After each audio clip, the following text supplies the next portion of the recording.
This is Spartan 117. Anyone hear me? Over. Isolate that signal. Master Chief, you mind telling me what you're doing on that ship? Sir, finishing this fight.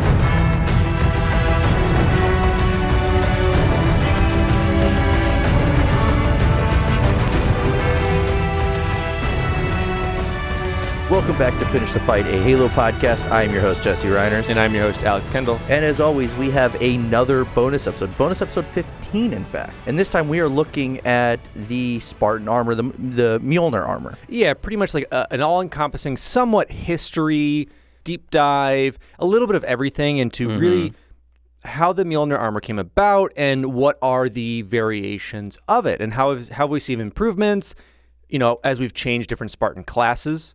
You know, how have we seen that adapt to from stealing children to just brainwashing adults, basically? You know, how does that change between the armor sets and what the armor requires? Yeah. Let's go through a quick overview of Spartan armor itself. Created parallel to the Spartan 2 program by the Office of Naval Intelligence's Materials Group, the MJOLNIR armor is the most advanced piece of tactical military hardware in human hands.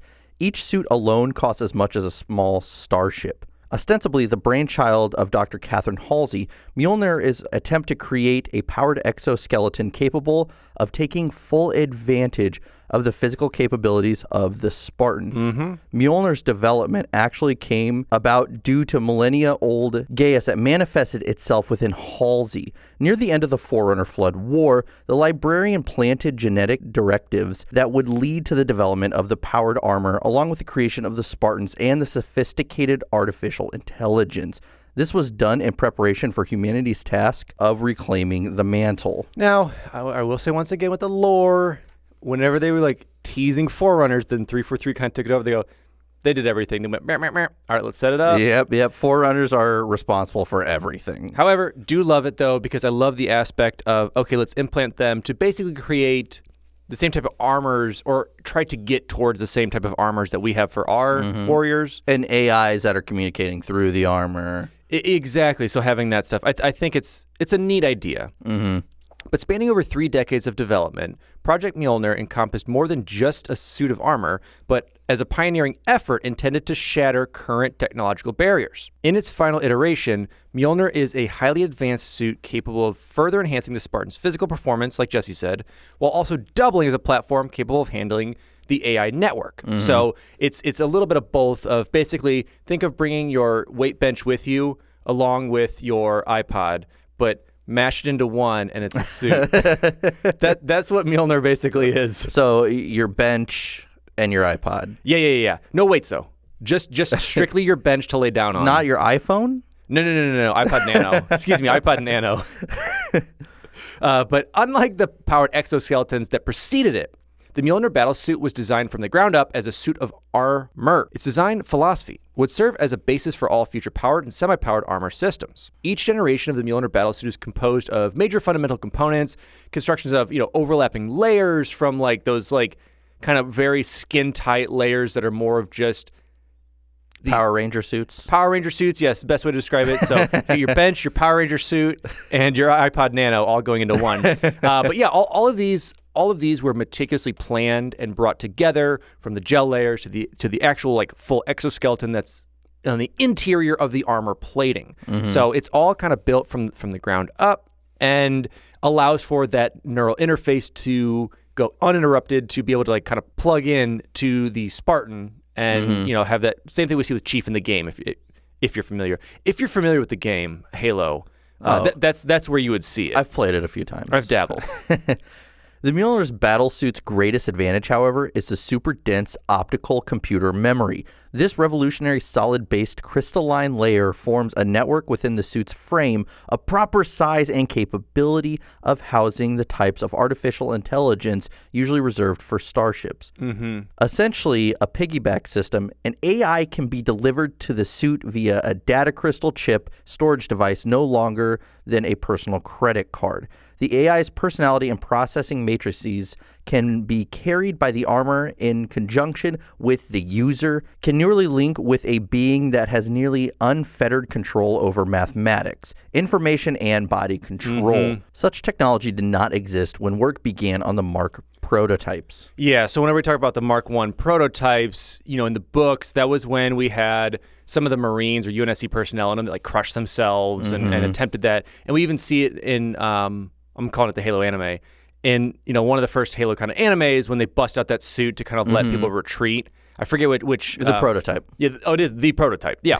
So yeah, in the prototype, we see that aspect of it. And to kind of wrap this up, one major thing that the suit allows that is an advancement to what was already in the heads-up displays of the ODSTs is just a far greater encompassing HUD that has an ammo counter, built-in scope, shield strength. It basically, it's the same thing you see in the games. It's all of that as lore.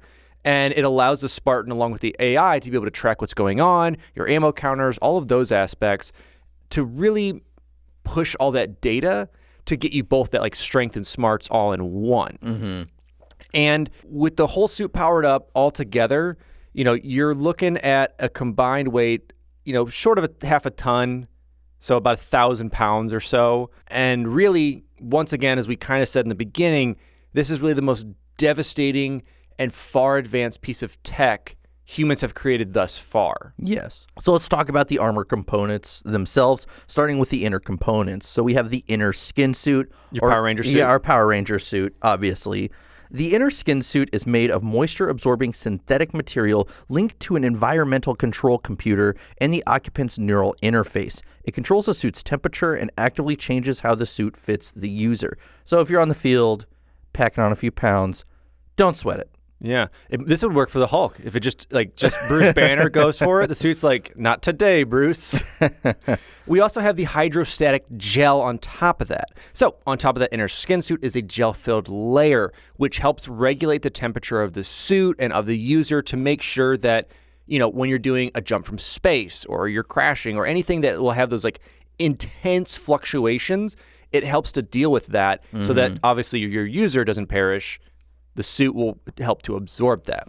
It can also be pressurized for various levels of G-forces. So once again, we've seen it in the books a lot of whenever they do, a jump from basically space or kind of like an outer atmosphere, or anytime you're lore-wise jumping from something high, it'll help absorb that and it won't go down to your lower level Spartan and affect them as much, I would say. They forgot about the lore in Combat Evolved, though. They did. And then next we have liquid metal crystal piezoelectric layer. Fitted in between the outer plates and the inner padding is a layer of liquid crystal that deforms along preferred axis when exposed to an electric charge. This layer acts as a sheath or a suit of artificial muscle. This reactive effort increases the mobility, speed, and the all-around physical performance of the suit's user, doubling their strength and increasing the reaction time by a multiple of 5. The material is amorphous, which circumvents the major obstacle in its design, custom fitting millions of polygonal pieces under the second armor layer. Yeah, so this is really where, like Jesse said, you start to jump into that boosting strength and working within them and being adaptive. This in turn makes them excellent at hand-to-hand combat. Any of those aspects that really needs them to adjust for slight motion or potential hazards. It basically, if you want to think of it this way, it kind of is your 6th or 7th sense that works with you.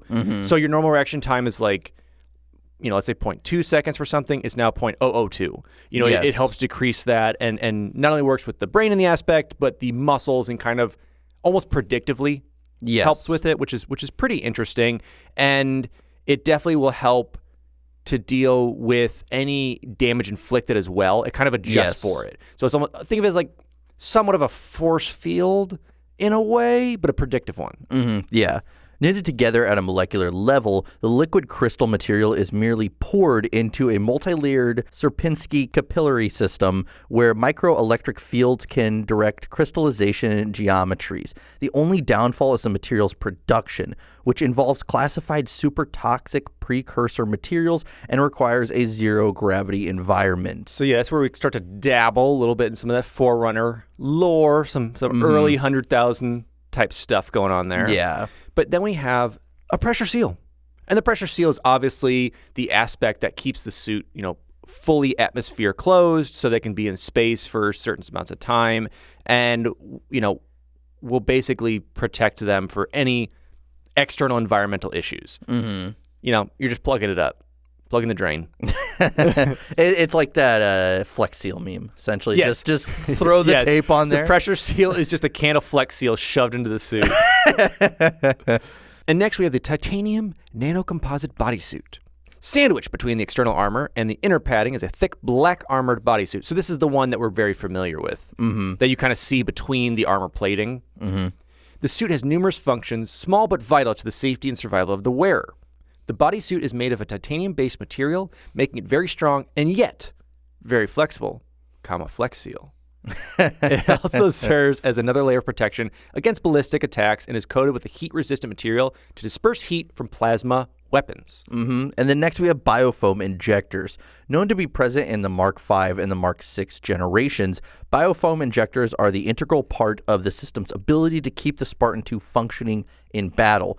Biofoam is a medical gel that is used to fill and seal a wound automatically. It is also used to treat any infection that can occur as a result of the wound. The process of injecting or applying the gel to a wound is extremely painful and is only temporary solution. Medical attention must be sought soon after to ensure survivability. Please write that down, folks. Yes. Don't do that. We've seen it in the games, especially in like ODST. Yes. We see the aspects of it. So, makes sense. Slap it in the suit. That we don't have to take it all off. Yeah. To have to do it. Mm-hmm. So maybe that's like probably their back end explanation of if you're an inch from death in the game and then you just kind of reheal. It's like, they biofoamed you. Mm-hmm. You're good to go. Next, we have reactive circuits. Reactive circuits are systems installed directly linked to the Spartan's neural interface. They amplify the wearer's reaction time by connecting directly to the thoughts of the wearer, making it much easier to control and allowing for the soldier to be more efficient and have a higher survival rate in combat. So linked in also, like we said, the inner suit kind of helps them not only with the muscles, but links in the actual brain to kind of work together with it. And to wrap up the inner components, we have the lockdown system. The lockdown system protects muscles and joints from traumatic, high-impact injuries by seizing the suit into a rigid posture through modifying the density of the hydrostatic gel layer. So this is what we saw at the very beginning of Halo 3. Exactly. Kind of him crash landing, basically becoming a pod in of itself, like a drop pod. Yeah. That'll work with that to prevent any injuries. And then eventually, he wakes up and he's like, I'm here, let's go. That's verbatim what he says. Yeah, that is quote from Halo 3. Next up, we have the outer components. So the ones that you're familiar seeing. Mm-hmm. The outer shell of the Mjolnir armor consists of a fairly thick titanium alloy. This alloy is very resilient, can take significant punishment, and is nearly impervious to small arms fire. While enough shots from armor-piercing rounds will breach the outer shell, the suit can take a few glancing blows from them without compromising the armor. The outer shell of the Mjolnir suit is covered with a refractive coating to help disperse the heat experienced from Covenant energy weapons. However, 1 or 2 direct hits from any plasma weapon will compromise the armor's plating. On Legendary, mainly.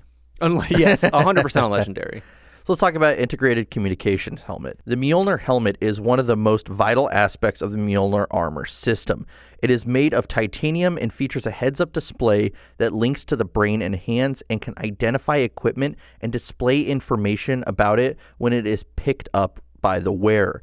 An environmental control unit that includes filters to remove toxins from the atmosphere and a rebreather to automatically supply oxygen to the wearer during EVA. In addition, the helmet is packed with a thermal and motion sensors, communications, solar-powered lighting, and imaging and video gear. And one last thing, if you look real closely and you have like a pretty wide FOV, there's a tiny fan at the top right. It's one of those fans you got in grade school where you flick it open and it just turns on, it mists It's got you. the styrofoam blades propellers yep. that you're always like poking. Yep, a little bit of mist. Yeah, that's part of the heat resistant system.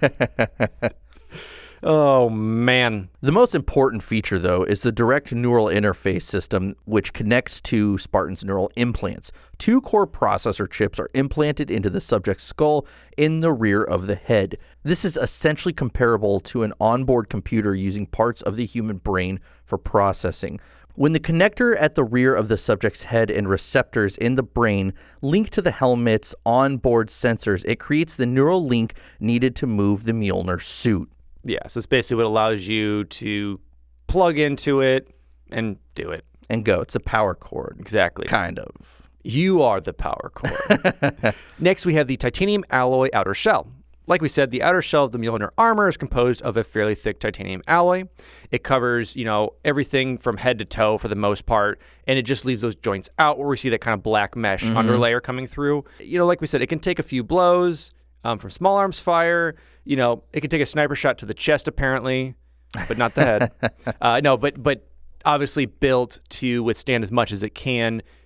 Plasma fire will get through it in a few hits, but we will see that change as we start to talk about more implementations of, shielding and other aspects improved with the armor. And then we have the memory processor superconductor layer. Introduced with the Mark V, this layer allows a Starship-grade AI to travel with a soldier into the field. The AI can then aid the soldier in software intrusion, hardware hacking, and espionage by listening to enemy chatter. And then we also have the magnetic weapon holder strips. These strips are very small yet powerful magnets placed on the leg, waist, and the back of the suit and are used to hold any equipment with a magnetic property. The suit also contains an electromagnetic system on the boots of the Mjolnir suit that allows its wearer to stay attached to a metal surface in zero-G environments and can be toggled on or off by the wearer. I wish we had this ability in the games, actually.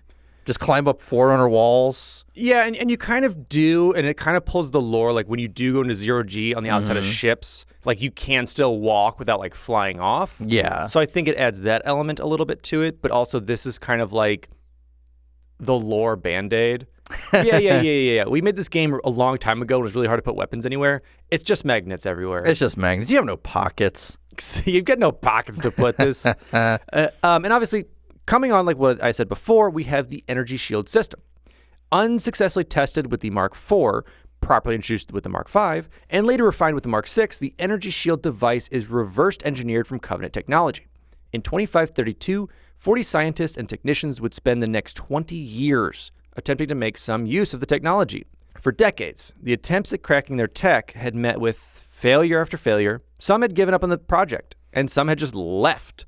But, however, at some point in the late 2540s, a breakthrough was made, and for the first time, the UNSC had successfully cracked and improved upon the Covenant tech. And, the lore of the Covenant, pretty much all their systems and weapons were basically found and forged from Forerunner facilities and given that knowledge, and they were never meant to create. They just used what they were told. They couldn't adapt. Yeah. So we're now seeing humans be able to take that technology and improve on it and use it in better ways. Yeah, because that's what the Covenant really do is they just adapt or they create a version of. They don't ever try to make it better. Like you said, like humanity always tries to make it better. Exactly. And then we have the power plant. Integrated into the final production model for the Mark IV in 2531, the microfusion cell is the most vital component of the Mjolnir system, as it provides power to all components of the armor.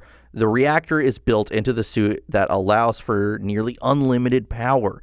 The fusion reactor is half of the size of a normal battery pack. Pre-2531 versions of the armor use a nuclear fission reactor as a source of power. However, because of the delicacy and radioactive nature of the fission reactor, its use was limited until it was replaced with a fusion plant in the final production model of the Mark IV. And we've got two other aspects of the armor before we kind of dive in to, like the different iterations of them. We have the power supply control unit.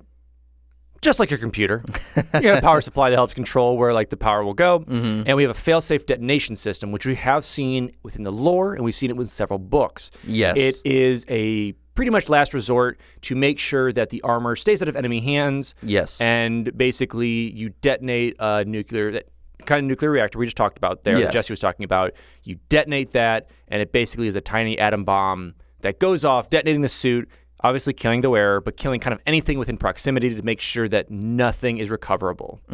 But yeah, now let's talk about prototype exoskeletons. Yeah, so kind of our first iterations of it, kind of the first bits in the lore, once again, like in prototype, and some of the first aspects we see in the Fall of Reach when the Spartans are training with these guys in exoskeletons. Yes. So this is kind of what we're talking about. So let's talk about the Mark I exoskeleton. Initiated in 2515, the Mark I was one of Oni's first experiments with powered exoskeletons. More human-powered defense structure than suits, the Mark I took 10 years to develop, but was bulky, unwieldy, and needed to be tethered to a power source due to the tremendous amount of energy needed to power it. This caused the system's downfall, as it required a physical connection to a fusion generator, which hindered the movement. The Mark I prototype exoskeleton improved the strength and stamina of the wearer and allowed the user to lift 2 tons or 4,000 pounds and run at 32 kilometers per hour, little under 20 miles per hour. However, pretty useless if you have to be tethered. You could basically just run around like a dog in a yard. Yeah, like run to the end of your chain and bark. Exactly. And the Mark I contained a cutting-edge onboard computer that could assist the wearer by transmitting tactical and comms data.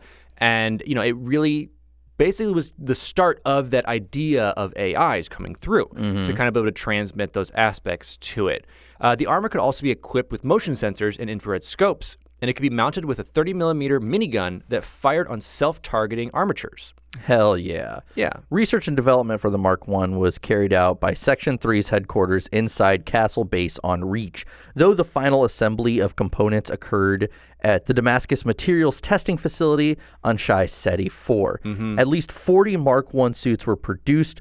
Although they never saw battlefield deployment, many were converted to carry heavy equipment in docking bays, and dozens of others were dumped into Reach's titanium mines. It's kind of sad.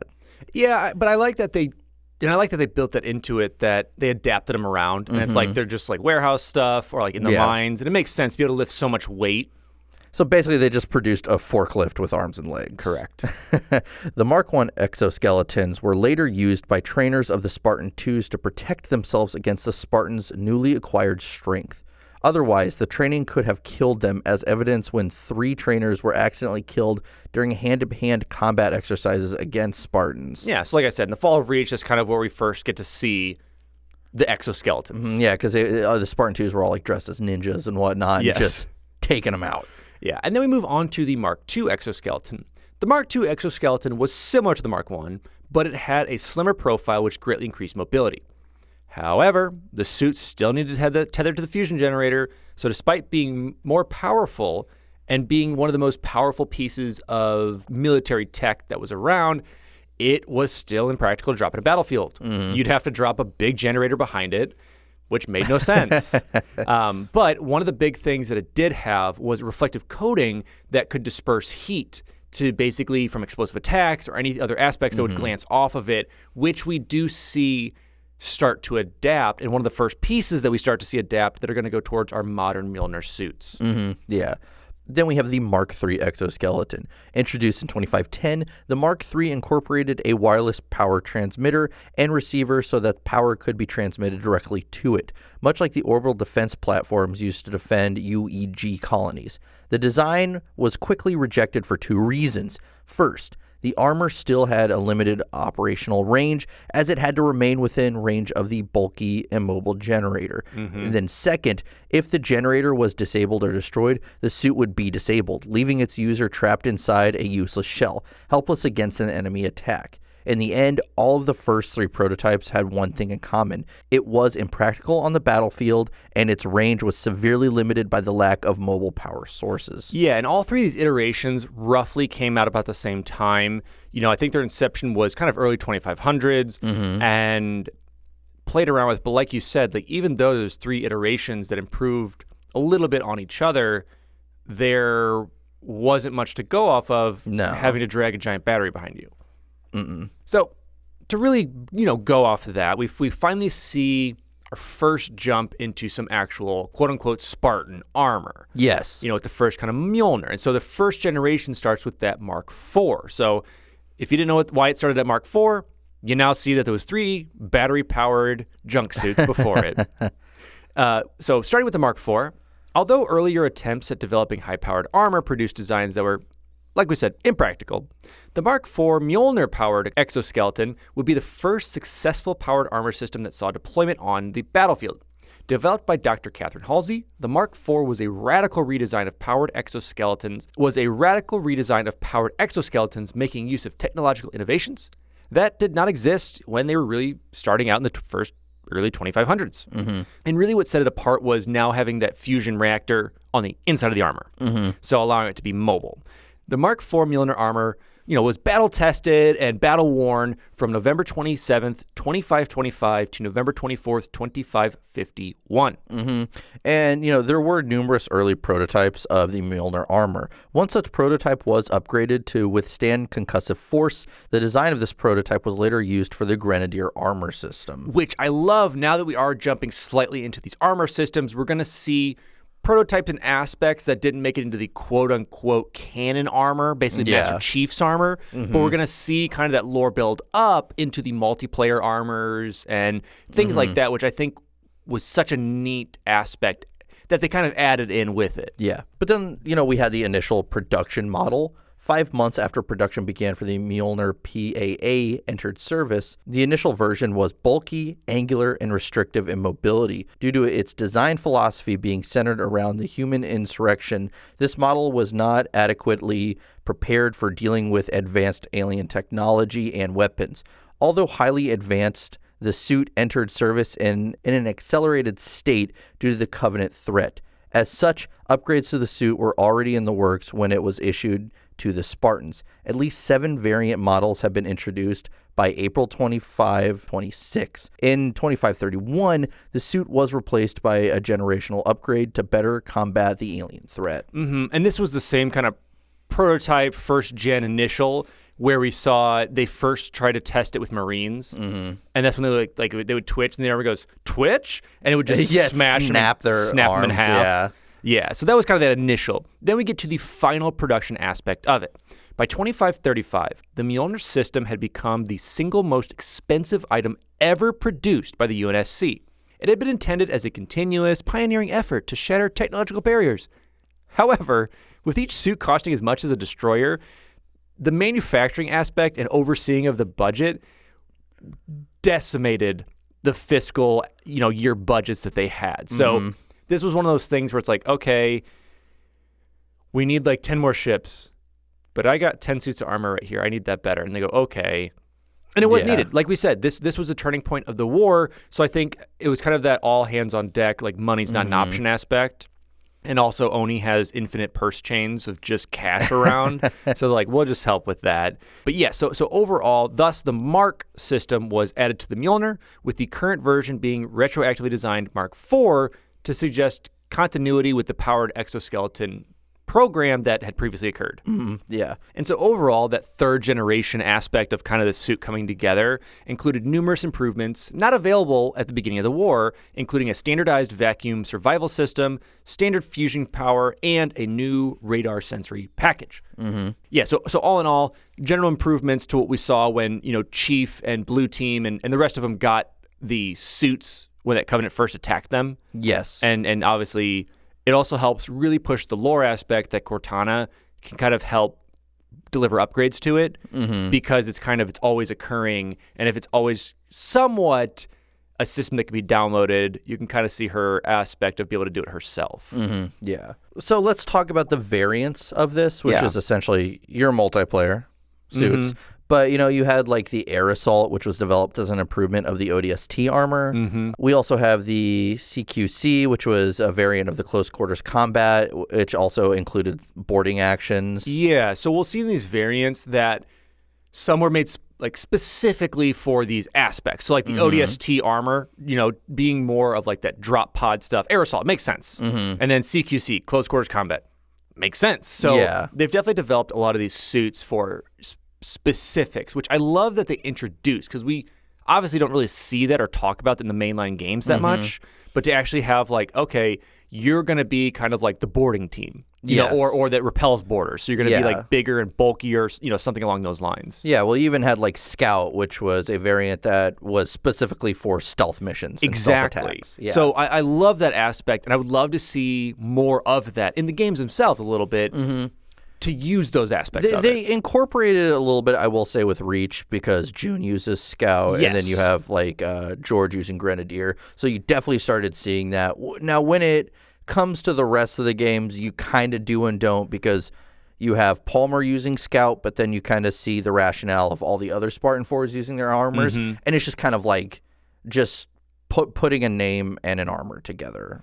Yeah, and I agree. I would love to see, you know, an aspect of being able to truly use those armors for a reason. Yeah. Almost like a Star Wars Battlefront-esque idea on it. That might be kind of cool. So now we are on the Mark V. In 2542, 17 years after the Mjolnir Mark IV entered service, production began on the next generation of Mjolnir armor. A team under the leadership of Chief Scientist Dr. Catherine Halsey would spend the next 10 years developing the suit. Using data collected from the Mark IV, hundreds of minor technical improvements and several major changes were made to the Mark V. Most notably, the suit's armor plating underwent a total redesign, and better material were developed for its use. Separating the Mark V from its previous version of the system were two major breakthroughs in the ways in which the suit improves in the wearer's combat effectiveness. And the first major breakthrough, which was introduced, you know, with that first gen of the Mark V, was the addition of a self-charging energy shield system, reverse engineered from that, Kigyar shield aspect that we saw the scientists kind of eventually break through, and to be able to really put that to the test. You know, plus they were able to add other hazardous elemental energy aspects to the cover. So basically they were able to say, okay, not only like plasma weapons, but also environmental hazards and, you know, just any other aspect that shield could basically take over and use on the full aspect of the suit itself. However, the adaptation of the shield covering the entire body weakens the magnetic field, making the Mark V's energy shield system vulnerable to sustained fire, as we see in the games. Yep. Energy shield tech was first tested on that Mark IV, though such tests were not really successful and kind of blipped out. I think we hear, I forget what book, I think we hear a little bit about it, but it's just kind of like it would blip up and couldn't hold or could only like do certain systems, but was finally somewhat perfected on the Mark V. Yeah. So the second major advancement, which was not implemented until the second generation of the suit, was the addition of the layer of computer memory superconductor that would allow an artificial intelligence to piggyback into the field with the operator to both provide and gather real-time intelligence. The synthesis of artificial intelligence with a human brain is not possible without an upgrade to the user's already specialized neural interface. Like the standard neural interface, the specialized neural lace translates electrochemical signals to digital code and routes them through an interface connection at the rear of the skull. Basically, in layman's terms, it kind of turns the energy and electronics from your brain into computer components, basically zeros and ones, to kind of communicate back and forth. Yeah. Through this interface, the user's thoughts, commands, and the armor's movement and weapons and input from onboard sensors is fed directly to the user's minds. And yeah, essentially so that it comes down to what we said earlier, is that chip can be no bigger than a credit card. Yeah, so it's the same like beefy chip we see implemented in, and, you know, this is really where we start to see the implementation and really push the aspect of an AI being able to work simultaneously with the user of the suit. Yeah. The suit also possesses other upgraded features that enhance the wearer's abilities. It has, you know, the upgraded heads-up display. It has, you know, ability to see your allies' vitalities, and, you know, a couple other aspects that really improved the battlefield mechanics of it itself. You know, and we see that this was able to be implemented because these are all like BIOS updates. So if you ever work with a computer, got to get your updates going. And that's, once again, the lore aspect that Cortana can kind of just download it in, get some updates to the wearer's armor itself, and to, you know, be able to push more of those increased aspects to the user. In its second phase, the Mark V Mjolnir battle armor weighs about 1/4 of a ton, so 226.8 kilograms, with its Spartan wear. The Spartan Mjolnir combination is designed to be the most devastating intelligence tool ever created, as the AI can greatly increase the wearer's reaction time and vastly improve intelligence gathering capacity. John 117 was the first Spartan to test the second generation Mjolnir Mark V with a smart AI implemented within the armor during a live fire combat scenario. And, you know, we this was covered in The Fall of Reach, where he had to just go ring a bell. And this is where Ackerson, basically just tried to screw them over and kill them. And he literally, bitch slaps a missile.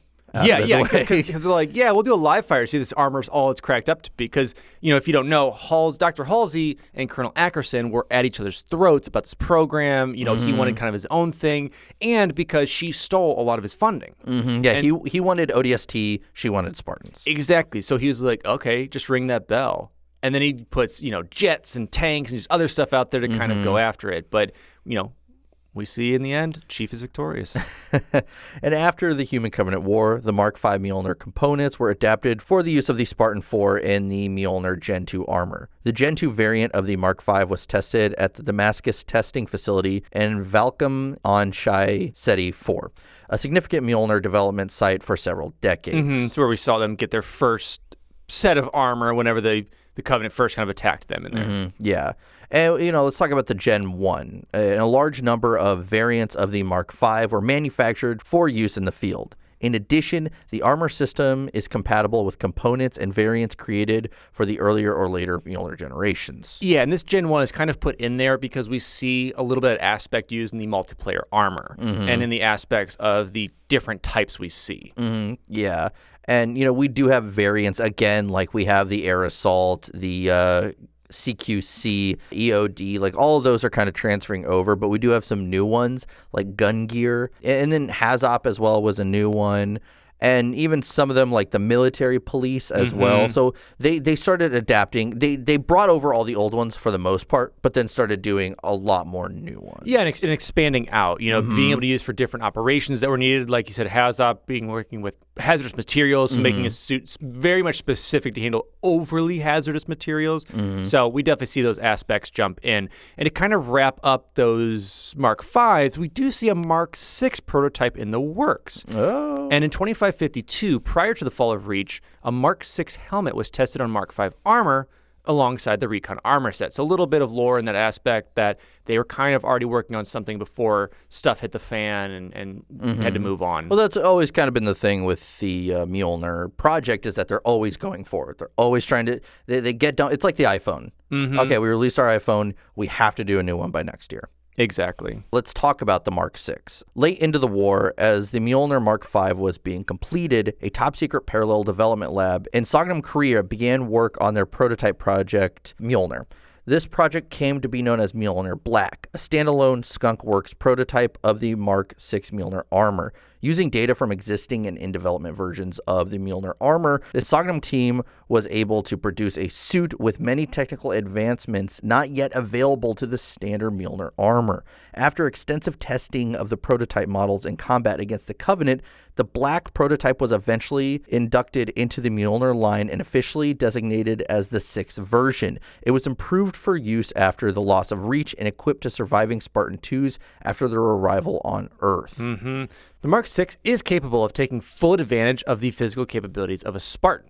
The suit is constructed in overlapping layers, and it is environmentally sealed, capable of extravehicular activity, and operations in a toxic atmosphere. You know, so this is where we get those added filters and just more kind of like bells and whistles added to the system to allow, because right now we've been fighting the Covenant for a while, so we're finally getting those aspects of what do we really need to deal with this, what are the aspects we're losing Spartans, and what can we do to improve that.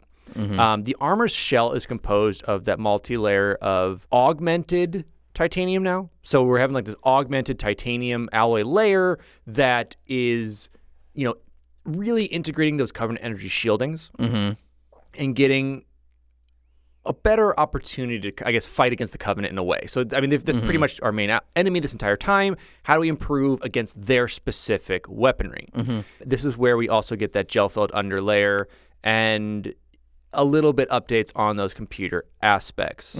Yeah. Spartans are implemented with a unique model of the command neural interface. This network translates electrochemical signals to digital code and routes them into an interface connection at the rear of the skull, kind of wash, rinse, repeat. Exactly. It's universal across almost all of the Mjolnir armors. Think of it as like USB A to USB B, now to USB C. It's just making it more streamlined, faster, and improvements to making it easier on the Spartan. Yeah. Through this interface, the user's thoughts command the armor's movement and use of weapons, and input from an onboard sensors come directly to the user's mind. The combination of machine and mind is so fast that it is almost impossible to chart the reaction time. And each suit of Mjolnir Mark 6 armor contains a layer of superconducting computer memory. Envisioned by Dr. Catherine Halsey, this revolutionary layer forms a network capable of supporting the kinds of artificial intelligence usually reserved for starships, a piggyback system. So as we said, we're kind of repeating a little bit more of what we talked about earlier in the episode, but to the specifics of which suits are kind of getting those new aspects to it. The suit also contains a strength-enhancing layer. This marvel of engineering uses piezoelectric properties to enhance and assist a Spartan's already prodigious muscle power and grant superhuman feats of might. The Mark 6 largely solved problems we've seen in the earlier versions. It's basically got that hugely improved shield system. It has a denser but less thick armor plating. So if that makes sense, if it's basically can take more of a brunt, but it's thinner and lighter. You know, as we need those Spartans to be able to move. You know, what if they got to go behind the bookshelf to grab something? You don't want to be too bulky for it. They can squeeze in there. They're going for tone, not bulk. Yeah, exactly. These ones are going for tone. They've already been down that alley, so they're bringing it back down. You know, obviously in addition to all those aspects, like I just said, we're getting some smaller technical improvements that. What I love is like a recoil actuator. So it's basically going to help deal with more of the recoil with weaponry and the performance of the Spartan in hand-to-hand combat and be able to like switch between weapons without sacrificing any of their systems within the armor. And this also gives you a continuous monitoring of weapons, biological functions, and motion through intelligent motion tracking. The third stage in the Mjolnir evolution, the Mjolnir Mark 6 is a fully neural link system. With that onboard AI, using the human mind for parallel processing, the Spartan 2 Mjolnir combo is now, again, the most devastating aspect in the universe. So let's talk about the variants of the Mark 6. Being a modular armor system, Mjolnir can fulfill multiple combat roles and operate in various environments. A number of variants have been designed to meet the mission requirements and situations. These variants are a pinnacle of Mjolnir evolution from design and function gathered from data, feedback, incidents, and general design improvements gathered throughout the Human Covenant War. And, you know, again, we have a bunch that have carried over, but they also got rid of some. And I think one of my favorites is the Rogue, which is basically set by private companies. So we're starting to see a lot more of this privatization within the military of these aspects. They have the giant logo on the side for advertisement. Yeah, you got to carry a flag into battle with like Chick-fil-A or something. Yeah, I mean, but they're adding to it, and we're seeing improvements. You know, like with the ODST, it's an improvement of the Mark 5 ODST. So a lot of these, we're seeing that overall, they're just improving on what they have, which I think is a smart aspect, you know, for the most part. Yeah, and then we have the Mark 5 upgrade. In 2552, the Mark 5 helmet received an upgrade to Mark 6 and then current issue internal components and software. And then we have the Mark 6 mod, referred to as the Mark 6 mod, the Mark 6 Mjolnir armor. It was worn by John 117 following the end of the Human Covenant War and was updated by the UNSC AI Cortana during his 4-year and 7 months of cryosleep aboard the UNSC Forward Onto Dawn. Yeah, so this is also the, it got fixed and improved. This was the nanobots explanation that had to be explained in a separate interview outside of the game entirely. Exactly. That's a different debate. But we also have the Gen 2 related variants. So some Mark 6 variants are superficially similar to the Gen 2 Mjolnir armor introduced in the wake of the Human Covenant War. By October 20, 2552, Frederick and Linda had been issued the prototype Centurion and Argus variants. Both of these armors have a bodysuit similar to that of the Gen 2 armor, and they would stay superficially unchanged with that transition to the Gen 2 platform. Fred and Linda received an upgraded Gen 2 versions of the suits and in the post-war era, while Kelly donned the Gen 2 Hermes variant at some point after being rescued from the SHIELD world Trevelyan. And then to wrap it all up with Gen 3, on February 10th, 2559, the Materials Group manufactured John 117's Gen 3 Mark 6 armor. Now we're on to some more hypotheticals, some potentials, Some what ifs. some possibly would have been here in November, but we're going to be here next year's. Some Mark 7 armor. So these are all hypotheticals. Theoretical design elements for a 7th iteration of Mjolnir were proposed by Dr. Catherine Halsey in her personal journal in 2535. How many of these features were implemented in the final product is unknown.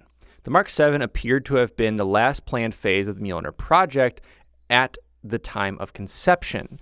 It would have utilized a power system made of plasma and fusion tech that also had a slip space de-insertion capability and just all these like crazy aspects that I think really fans had also been asking for. I think this is almost like a fan service built into like what ifs, which I really like. And so like within that slip space de-insertion capability, they could exit slip space travel into normal space with no issues.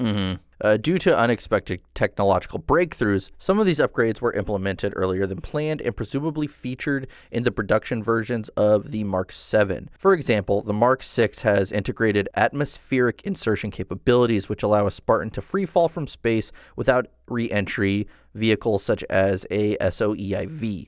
However, this requires a drag chute or a parachute, whereas the theoretical Mark 7 would have all the necessary technology integrated into the suit. You just jump right in. And then we jump over to the Mark 7. So we're getting deeper in, and really this was supposed to be, I believe, like the last iteration of Mjolnir armor. We're going to talk a little bit more about that, but it was kind of supposed to be this proposed last gen, maybe this could be the last thing that we really need. So for Gen 1, the Mark 7 was produced by a supplier other than the Office of Naval Intelligence's Material Group. What? So it's kind of that, one of the real first aspects of major production going to an outside source.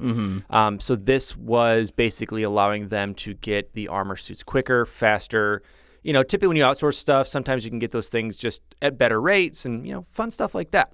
But the Mark 7 also features limited energy shield shaping. So it basically kind of shrinks it down, but it allows just for more mobility in and of itself. Naomi Oten's Mark 7 suit resembles the Mark 5B, which may be due to the Spartan's choice in her armor's appearance. Once again, kind of speculation on those aspects, but she has the potential of having a Mark 7 suit. The Mark 7 platform saw some amount of iteration on the Gen 2 platform, a Mjolnir development, though it proved to be cost ineffective to mass produce and was never manufactured in large numbers. In light of development of the more versatile Gen 2 platform, which enabled more economical optimization for the different Spartan generations in service. The first generation Mjolnir was optimized mainly for the Spartan 2s. However, a number of technologies developed for the Mark 7 program were incorporated to the Mjolnir Gen 2 system. The closest Gen 2 armor model to the Mark 7 is the Decimator variant, though it is mostly unknown outside of the Spartan Special Forces community. And we'll get to that. So the Mjolnir, or basically like the Spartan sets of 7, 6, 5. Those are going to end, or we're going to get generations after this. And that's where we start to see Spartan 3s and 4s getting their own armor and getting the iterations into those aspects. And wrapping this up with Gen 3, by October 2558, the Mark 7 was used as a test bed for the Mjolnir-powered assault armor Gen 3. But it remained uncertain if manufacturers would adopt the standards and cost accounting by the United Earth government. Eventually, the efforts of the Mark 7 and Decimator programs, alongside similar projects, were just kind of put to the wayside, and it was designed to be like, okay, we're going to get to the latest and greatest Spartans right now, but we've got some ideas on some new things that we're working on.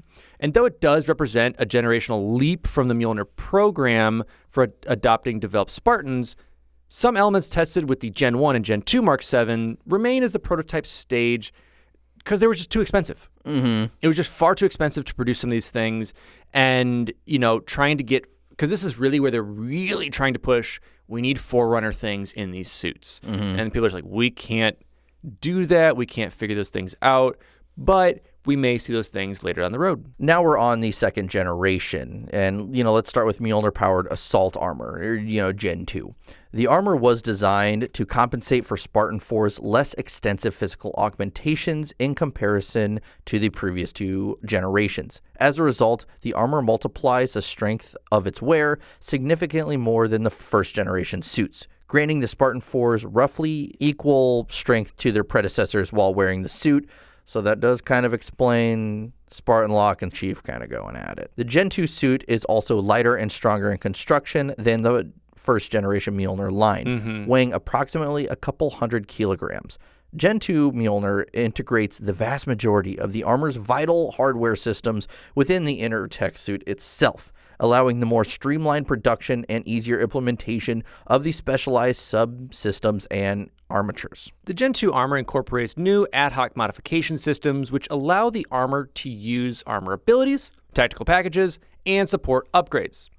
Like its Gen 1 predecessors, it's backwards compatible through hardware and firmware updates with previous armor systems, including the Mark 4, 5, 6, 7, and the Mjolnir variants of the ODST armor. So once again, this was kind of the aspect of pushing in the lore and giving you the multiplayer ideas of bringing that armor to kind of the current system, current gen of what you're going to play them as. In addition, Gen 2 armor features integration with artificial intelligences ranging from volatile smart AIs to simple yet complex dumb AIs. So this is really the first aspect we get. I mean, we do get it earlier with Fred, but this is kind of the first implementation where they want the Spartans to kind of have an AI for everybody and kind of push that, which is kind of neat. The AIs that manage the Mjolnir BIOS and visor are generally passive helpers that integrate, prioritize, and even subtly alter the torrent of data and sensory overrides fed to the armor's Spartan user. So basically simplifies everything for them to make it easy to process. And while these AIs are incapable of humans' oversight, they are still a valuable component of the broker armor mechanism is a Da Vinci multi-axis assembly system used to mount Mjolnir onto a Spartan's tech suit. Yep, this is where we now get all of our aspects. So the broker is basically kind of that thing that'll connect all the armor together, put the pieces on, and also, once again, for the lore aspect, if you're choosing different shoulders or changing things up, that's basically what it's saying is that... So when you are customizing your armor in 4 and 5, in the background, that's what's happening. You got that guy just standing there getting all changed out. Yeah, and they're like putting it on, like taking it off. I don't look good on that. Change it out. But this is really, really where we get a huge, huge introduction to variants and to really where they want to implement them in there. Once again, we'll touch on a couple of them, but overall, the Gen 2 of the Mjolnir armor has introduced 105 variants with just the Gen 2. Yeah, which is absolutely crazy, but it's nice at the same time if you want to look at it as like a multiplayer aspect. Like you do get so much more customization for all of these. Well, exactly, and they bring back some of, if not all of, I believe, the old systems we had in basically think of it the Bungie era. Brought most, if not all of that back, along with the introduction to a lot of 343 tech that's added in there. Yeah, so it was kind of like the best of both worlds. And they did some interesting ones, like the Oceanic, which was a variant designed to combat in waterfront areas. Like they kind of did this thing where it's like everything. Like no matter where you are or what you're fighting, we have a variant for that. They still did bring back like the ODST one as well, or even they have like the Nightfall variant, which is used for inhospitable worlds. Well, and I just love that they have Ricochet, which is literally put in to practice the game mode Ricochet as combat training. So I love to think of that as like, but what if we had sports? What if we're fighting the Covenant and they're really well-versed in our sports? And they're like, hey, let's play a game of football. Sounds good. And of course, they did bring back, EOD. We have a CQB as well. And just all these different ones that they brought, which I think was interesting because, again, we don't have to have flavor text or explanation for a lot of these, but they gave those to us. But now we're on the 3rd generation Mjolnir-powered assault armor. So let's talk about the early history and development. Although the Mjolnir-powered assault armor, Gen 2, meant a radical simplification of the Mjolnir platform to the point it could be mass-produced, some of the Spartan operations branch were dissatisfied with its minimal performance improvement over the old Gen 1 systems. For that reason, the UNSC decided to manufacture the next generation of Mjolnir armors. Yeah, and around October 17th, 2558, the Mark 6 was used as the test bed for the Gen 3 improvements, as we said earlier. But it remained uncertain if manufacturers would adopt the standards and the cost that went into it. Because obviously we saw with the upgrade to like Mark 7, they were like, put this in there. Let's just have them jump out of this. Let's have them do this. They're like, whoa. That's expensive. Money. So I think they had to kind of, that's what they really did with the Gen 2 is kind of look back and be like, is that worth it? Let's test with the Gen 3 and see if that's going to happen. So on February 10th, 2559, 4 months after the rise of Cortana and the Created, the Materials Group manufactured the Gen 3 armor. And in October of 2559, John 117 and Blue Team were deployed on a covert mission to Castle Base. The armor saw use during this mission, and several months later, on May 28th, 2560, the armor was used by John 117 during a conflict on a Halo ring. So when it comes to design and features, the conceptual design framework incorporates lessons from Mjolnir Gen 2 line of Mjolnir while using performance and higher levels of protection given to the Mjolnir Gen 1 line of Mjolnir. The Gen 3 armor used by Master Chief in 2559 looks aesthetically similar to the Mjolnir Gen 1 Mark 4 armor variant used by some Spartan 2 commandos during Operation Warm Blanket, while the helmet shares similarities to the Mjolnir Gen 1 Mark 6 helmet used during the last months of the Human Covenant War. Basically everything that we're seeing and we know so far leading up to Halo Infinite.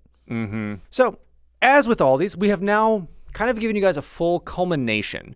It's a lot to digest, I know. It's very wordy, but we kind of wanted to give you guys really the nitty-gritty on this. A little bit of comedy, but a little bit of more structure in this one to really break it down and have those aspects. A couple things I didn't include with this was, obviously some of the equipment variations of having booster and drop shields and all this other stuff. It's all armor equipment that can be added. But as far as the integral suits themselves, I wanted to give you kind of the nitty-gritty and what went into those aspects. But as always, with these kind of little fun bonus episodes, we will now give you, we're feeling cheery today. I'm just going to give us our 5 best. 5 best. We don't want to say the 5 worst, just the 5 best. We're on a positive note and today. I'm going off looks and kind of what they were meant in the field for me. And that's kind of where I'm going with it. I know that you kind of had the same ideas, but also just like how cool you felt in multiplayer at times. Oh, it was purely aesthetics. It was all bragging rights. Oh, yeah. Through and through. But I'll start off. Start it off. I'll start off with mine, and there's no particular order from me. But to me, I can't deny that one of my favorite armors is the Halo 2 and 3 Mark 5 armor. It's iconic. It's so cool, and it's so, to me, such a realistic suit for 500 years in the future. Yes. I think it fits perfectly. I fully agree. And one that I know we both have, so I'm going to steal your thunder with this one, is the Hayabusa. You can't go wrong with mixing samurais and Spartans. Dude, it was just, because all up until the Hayabusa armor, everything we saw was, something that really matters or really realistic. Obviously, I don't think you'd ever see that kind of armor in the field. Yeah. That was just Bungie's kind of pun intended, left field armor, and it was so cool. I never had it. I had a friend or two who had it, and I envied them so much because I did because I was a true Halo player. It is one of the coolest looking armors in our opinion. But going off of that, the Grenadier armor and Reach is one of my favorites. It really, because I first saw it, playing Halo Reach, saw George with it. It is that variant of the Mark 4 armor. It's very similar to that, and it is for kind of the more heavy weapons experts. So Reach is one of my favorite, or George in Reach is one of my favorite Spartans, so I think it all just kind of works out. Yeah, and that totally makes sense. I totally appreciate that. One that I appreciate that I don't know if a lot of people do is Pathfinder. I actually really like the Pathfinder because it's basically a suit that is meant to help you drop in when there's like poor comms and a bunch of other aspects that have like occurred on the field. And overall, I think it's just like a sleek suit. I love like the like windswept helmet, I guess you could say it. It's a bit like chunky, but not. Don't shame. Exactly. I'm there for it. But yeah, I think the Pathfinder is actually a pretty fun suit. Yeah. And for me, I like, next on my list is I like the Rogue from Halo 3. That's purely just aesthetics. But again, I didn't play a lot of Halo 3 multiplayer, but that was one of the armors, Hayabusa, and that one stuck out to me always. I was like, oh God, that's awesome. I need it.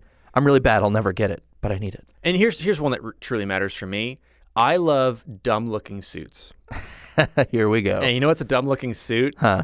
Our vast ye matey, the Buccaneer. The Buccaneer is the one that has that globe as the helmet, and it's just like a full visor. I love just Buccaneer. I love it. I love the names for a lot of these. And like, I mean, it's cool because, it's kind of compatible with custom-made aspects the Spartans wanted, but it's just that it was like really crude and a rough suit to use, and I think it's just fantastic. Yeah, I also do love the Halo Reach's version of the Eva armor. It's one that Emil has, and the C variant is where he has the skull scratched in there and everything. And I'm more so leaning towards the Emil version, but I think it gives, again, that kind of realistic approach to what kind of armor we would be wearing 500 years in the future, because it almost has like a spaceman feel to it. Yeah, my next one I picked mostly because they ripped off Overwatch, even though Overwatch came later, but they ripped off Overwatch, is the Reaper suit, because there's a character named Reaper, so I think it's the same thing in my mind. But the Reaper's really cool because this was humanity's attempt at basically creating a Forerunner combat skin. The biggest issue with it in lore-wise is that they did it successfully, but they didn't because human tech still hasn't caught up that much, that it's still just regular Mjolnir armor. Yeah. Like, it's still Gen 2, but it hasn't caught up. But I still think it's neat because it has like all these like little tips and like little like weird wing things coming off the arms. I mean, overall, it looks like a generic suit, but I just like the story behind it and the idea of like, this is what they're going to try and push to, really get it out there. Yeah. And for me, my honorable mention is the ODST variant in Halo Reach, which Microsoft just let me pay money to actually obtain that instead of work for it at MCC. That's all I want, please. Just let me do that. But that was always my go-to armor in Halo Reach. And, we had our little, like, clan. It was all of us in the ODST armor with, like, all the little variants. So, really, it's very reminiscent to me. I think it was, like, the best version of the ODST armor. It was perfect. And my HO, my HM, my favorite HM is Surf. But if I had to pick my honorable mention, good old Pokemon humor, it'd be the gun gear. The gun gear is a neat suit because it if you're trying to look like a sweet mech suit that isn't the prototype, it's the Gungnir because it's all just boxy and it looks just mechanical and just very machine-like. And I think for the most part, a lot of Spartan armor is sleek, Covenant-esque in some of them that has like the smooth curves going around a lot of stuff. But this one is just very reminiscent of a Gundam. And I think that's really why I gravitated towards it. It's got a really neat aspect behind it of having different Gen 1 and Gen 2 variants going with it. Yes. And, it really kind of bounces off the Grenadier system as being like the sleeker model of it. Yeah. So overall, I think it's a fun suit. I think overall, I'm really impressed with what Bungie and 343 have done for the suits.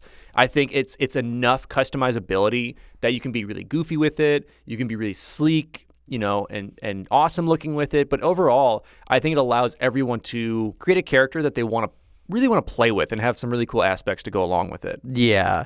But, that was our quick little coverage of the Spartan armor, Mjolnir, all the gens, all the variations, everything you really need to know the next time you go to a party. You could say, hey, you want to know about that liquid crystal stuff in the Spartan outfit? Let me tell you about it. Actually, no. Have a listening party about this with all your friends. Yeah, that's how you really keep friends. Have a listening party of this. Yeah, bring up this podcast with your friends. Oof. But yeah, want to thank you guys all for listening for this. Want to give a shout out to Halopedia that provided a lot of this info, a lot of these aspects, just because this is such a grind to kind of go through with this. So really appreciate having that out there. And as always, these episodes are provided to you and voted upon by our amazing patrons. The one and only. The one and onlys. Truly appreciate you guys. If you haven't checked out our Patreon yet, it's patreon.com/finishthefight. I think that's what it is. But just Google it or find us or look at a link. You know, The anything. link in the description. I might not. Who knows at this point? But yeah, that's where you can, like I said, once again, you can vote on some awesome stuff, exclusive game nights, plenty of other materials. If you have any questions about us, let us know. But one thing you do get is a shout out at the end of the episodes. And we'll start with Charles Zitter, Taqtix, Skyjack, Francis, Harvey Chong, Brendan Reshetar, AngryCanadien, ZZ Slipaway, Grant Dillon, Duststorm, Mr. Chofe, Cowyn Fong-Feliciano, DragonFire, James Yervasi, Jonas, DGamer1298, Alejandro Jaramillo, Dilfix, QuantumEasy, thatLIgamerguy, Jamie Sneed, McCrae Austin, Mega, Thomas Goulding, Nick Heimann, Tuna0317, Brandon Christian, Richard Scanland, LetMeBeFrank, McChief, Welsh, Big PapaSemechki, a.k.a. Big Papa, let me know how it's said, and GrantODST. So thank you guys so much. And once again, thanks again if you tuned in to us a week ago, 2 weeks ago. I'm trying to think at this point when we're recording. 1 week ago to our Twitch stream where we played as much as we could. Played 8 hours. 8 hours. Well, I think we mentally checked out about 7 hours in or so. I think it was just autopilot. And Jesse almost quit 3 minutes left. I'll say that. But check it out on our Twitch vlog. We did 8 hours of Halo CE Legendary. You know, thanks to the patrons. Hitting a mile marker. Our next one is at 50. We're currently at 33, I believe. So yeah, thank you guys again for tuning into that, and truly appreciate you. Yeah, and if you want to join our Discord, as we said earlier, you know, the link will be in the description of this, whether you're listening to us on iTunes, YouTube, SoundCloud, anything like that. Carrier pigeons, AM radios, whatever you got. Anything like that. If you do want to leave us a starred or written review on iTunes, please do so. And if you have any questions regarding Patreon, please, message us on Twitter, Instagram, or Facebook. We are available on there, and we will get back to you as soon as possible. And with that being said, that was our coverage of the Spartan armor brought to you by our patrons. I'm your host, Jesse Reiners. And I'm your host, Alex Kendall. Thank you for tuning in to Finish the Fight, a Halo podcast.